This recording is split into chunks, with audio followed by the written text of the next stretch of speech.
2024 is coming to an end, and so has many small Vtuber agency this year. Hello there, how's your day? I'm Ame Gakita there. So obviously today in Random Chat, we are going to talk about some of the smaller Vtuber agency that closed over this past year, or even more so, one even decided to announce their close date in the next year. Now the thing is, right, when you kind of like look at a lot of VTuber agency that have been so-called cease operation or closed down, most of them I never really like highlight about their story or even talk about it. Tends to be like false ID or even like kill some those who actually know the situation, talk about it, and now discussing about the situation. Now for me, I don't really like talk about agency that I know or I don't know. Actually more so like some of the agency, like so-called small agency that they so-called close down or shut down, it's really like they put out very questionable practice, thinking that people will go with it, thinking that people will like it, and then a few years or even the year itself, they kind of like just close down, and people kind of like, yeah, not really worth it.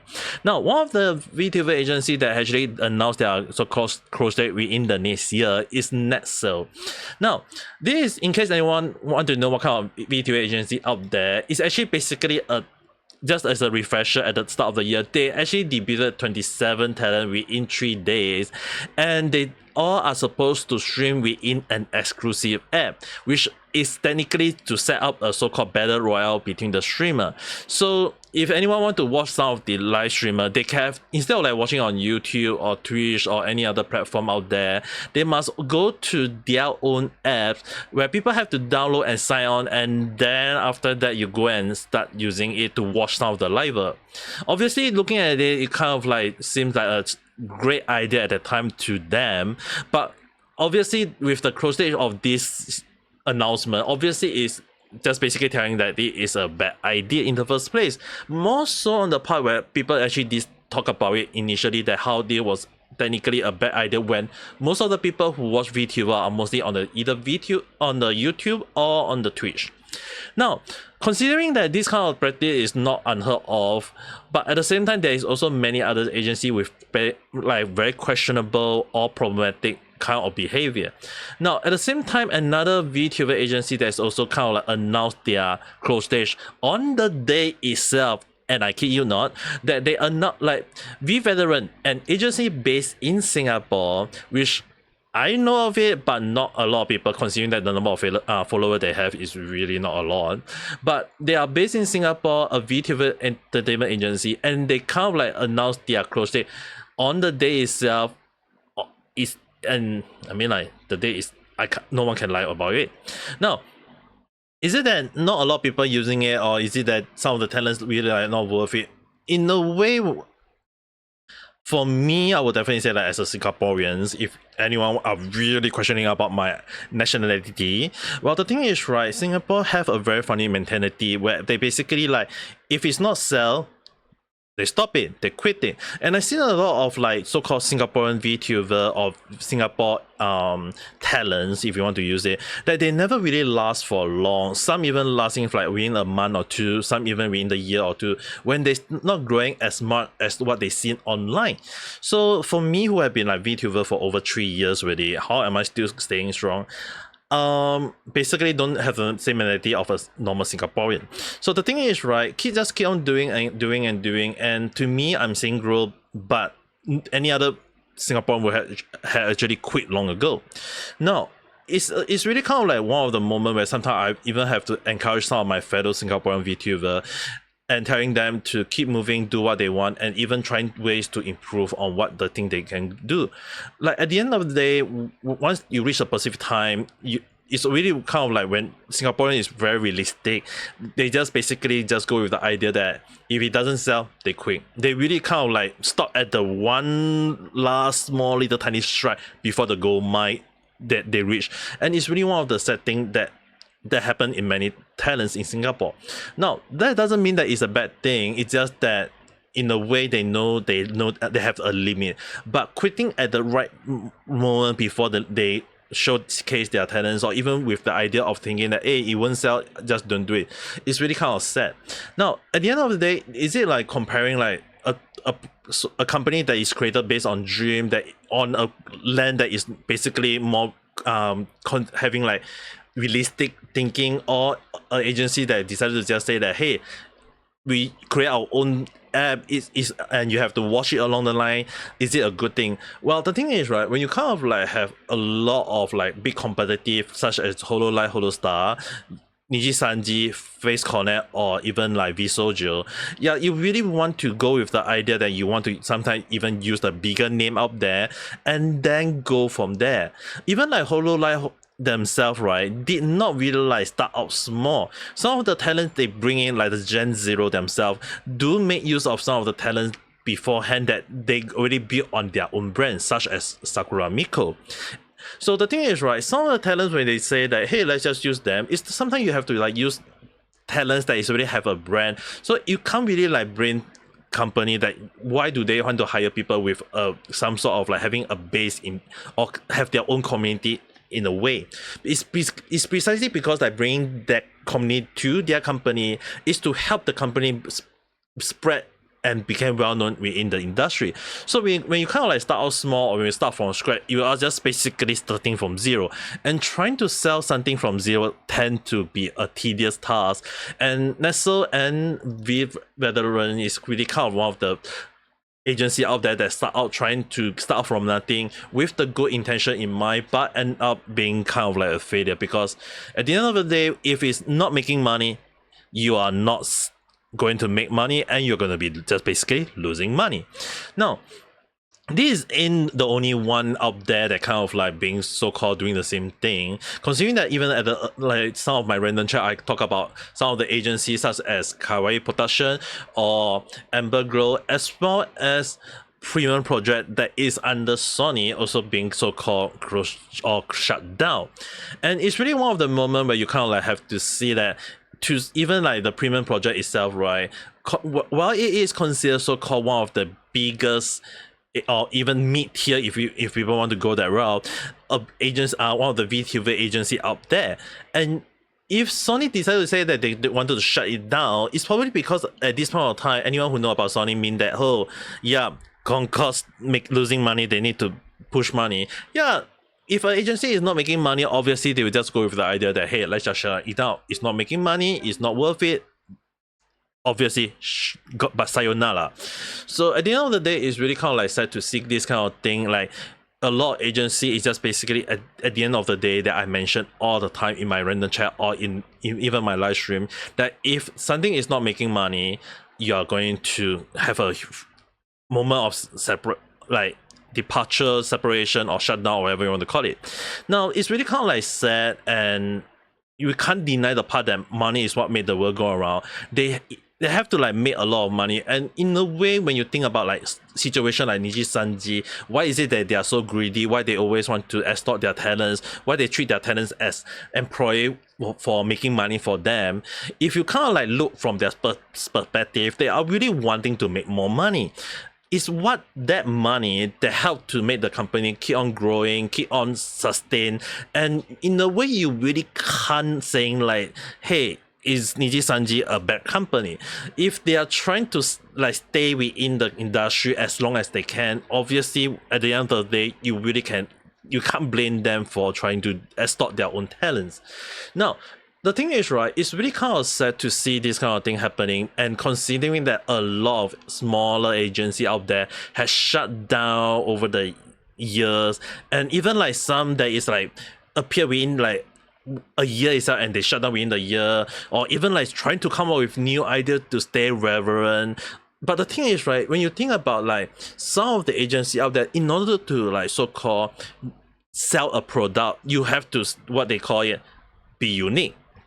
Now, one of the things is that being unique in this world is what make a lot of people take notice of the company. And often more than not, like the practice of Hololive, Holostar is that mostly people concentrate on the Hololive's perspective, considering that they are actually more so on selling the interaction between girls. They are also idol, but yet they are comedy. Or even Niji Sanji, even as much as people love or hate them, they are still pushing out talent, streamer, or live, whichever you want to call them, and giving people to interact with them. But kind of like when you sit down and think, they're really well-known, so-called the big brand, and in order to get into that big pile of VTuber side, it's now kind of like slowly declining over after the COVID period, because most people kind of like go back to work. There is not much people watching their live stream or whatsoever along the line, so obviously the decline is going to happen. And kind of like when that actually happened, you can't really like, if everyone is doing the same thing, people will just say that, hey, let's just go for the big brand, not the smaller brand. It's the same thing like why some people always go to like well-known restaurant or well-known supermarket instead of the small little market that's right in front of your house. And even if they sell the same item, even if they are selling at a cheaper price, no one give them a bet. So it's really kind of like sad, and this is happening within a lot of smaller VTuber agency. Now, in order like I mentioned, in order to sell uniquely, there is even like cases of VTuber agencies trying to extort, so-called what they claim like using young kids. Now, it's not unheard of like child actor in industry in such as Hollywood or even like drama, TV or whatever up there. So in a way, when you have like kids actor or anyone who is under the age of 18, which means that as long as they are not adult or whatsoever, they are considered a child actor. Now, bringing that concept into VTuber agents community, if you will, is really kind of like a bad idea, considering that within the community there's a lot of people that is like so-called drawing the thin line of being a pedophile. Now, is it really kind of like a bad thing about how people saying like, is it a bad thing, or are they trying to say it's actually more so that when you add in like a model or a cute looking character? And in the internet, there's always the case of the R34 rule. Now, on the R34 rule itself, it can be a very bad thing, considering that they are actually tend to be so-called the sexualized or the central moment of drawing of any other character. And when you have really like a kid or a child VTuber which is at around the age of 9, it's really kind of like telling people that, hey, you know what, we got a child in our so-called talents pool, and if you are into CP, or if you are a PDF, or if you want what a lot of people say like a predator, yeah, go and take a look at this. It's kind of like just telling that you are drawing that kind of group, but at the same time, it also kind of like beg the question like, are you extorting the child? A lot of time when you kind of like look into situation, it really beg the question like, is it really worth it? Because we sometimes when we say like, when this is like internet, even if they say it's a difference from child actor which like their face is public, the thing is, right, when we look at a lot of child actor or even at like real world where it's so obvious that the parent is exhausting every single moment of their child, which makes their child unhappy in a way, it's kind of like beg the question like, if the child do so-called become a VTuber, is it like mentioned, will it attract that kind of questionable group, or will you actually kind of like let people do it, or even like question like your morale? Now, again, like I mentioned, at the end of the day, you can't really blame them for coming up with this idea, because they are trying to do things that are unique to them, and it's really kind of thanks to like having a so-called trying to debut a child VTuber that actually got them into the radar of many people. If even like this kind of like Virtual Zeven, which is actually a Thailand-based VTuber agency, no one would even think about it, no one would even bat an eye over it. So Virtual Zeven really kind of like showcase that it's sometimes you just need to do something unique that no one out there is doing, that actually got more people talking about it, and that bring eyes to the product. Now, is it really a good thing or not? It's really kind of like back the question, because like I mentioned, internet is really full of questionable people at times, and even more so on the part that just a little bit of voice, or even sometimes if for a young child who couldn't even know anything better, oh no, they said, oh, my name is something, or I live in somewhere, people aren't going to find them or dodge them or even spread information of that, and it won't be long before people kind of like find them easily.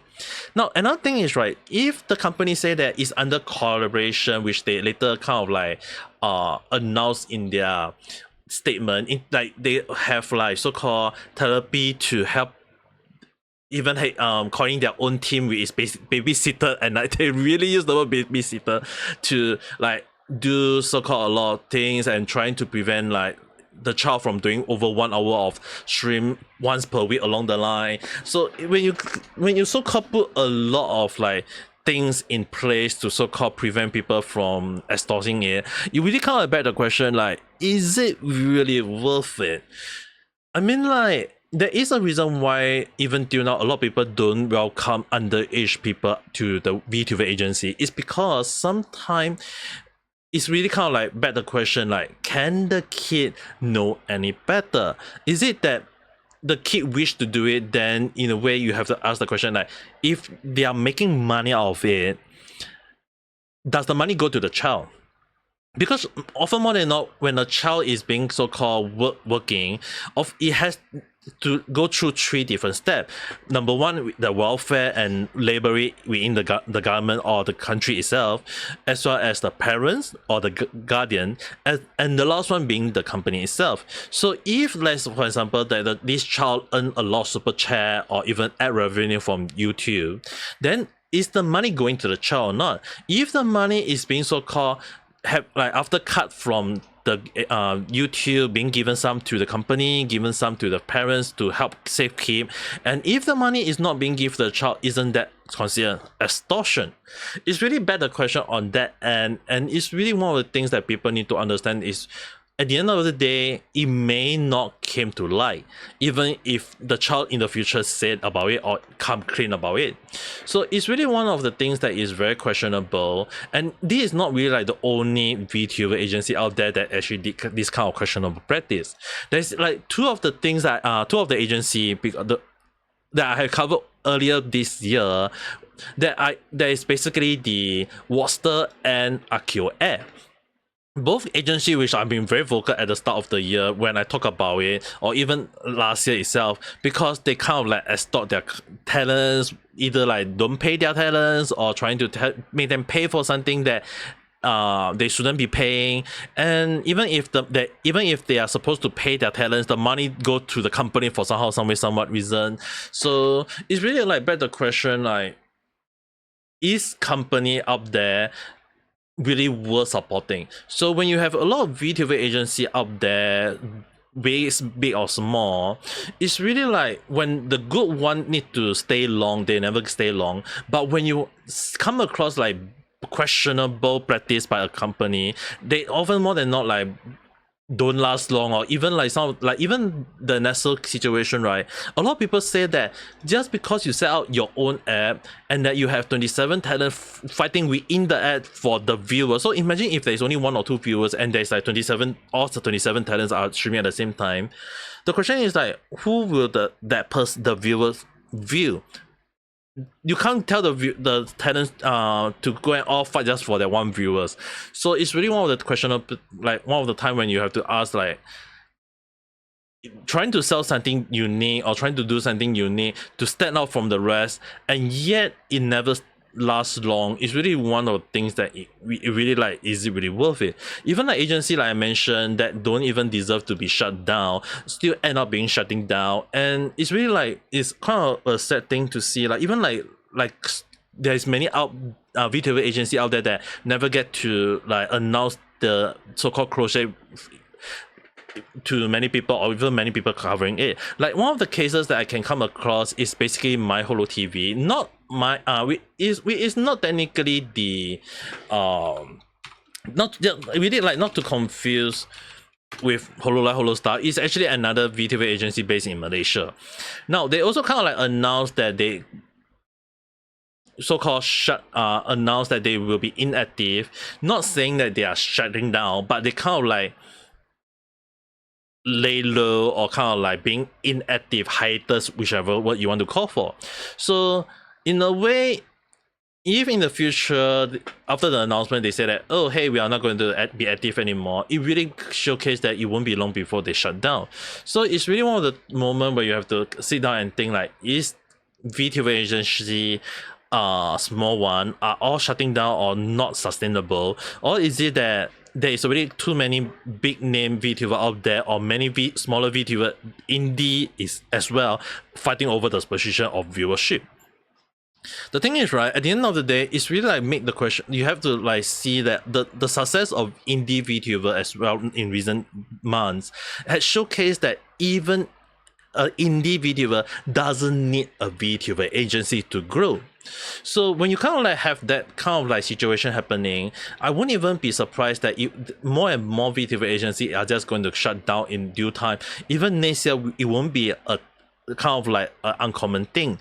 So at the end of the day, it's really like hard to know, hard to say, and kind of like have to give it a wait and see approach. But seeing as more and more VTuber agencies shutting down and the rise of the indie VTuber in recent months, I'm more inclined to say that maybe, just maybe, there should be some sort of like VTuber agency that is willing to do something like what VShojo did, hiring of or maybe a communicate to having a lot of indie VTuber into one group and then grow from there. Because if you're trying to grow from scratch, that's basically asking to start from scratch, and often more than not, that's just basically a very hard thing to do in current years, considering that we veteran already kind of like did something similar. Now, that at the end of the day, people need to understand this is still my speculative thought. It's just a random chat. So whether you agree, disagree, or whether you have your own point of view or disagreement or agreement, just write in the comment section below. We can discuss it further. If not, if you do like this video, don't forget to press the like button and subscribe for more random chat where I talk about stuff that sometimes makes sense, doesn't make sense, or random at time. But the one thing I hope is not random for you guys is have a nice day online. Bye.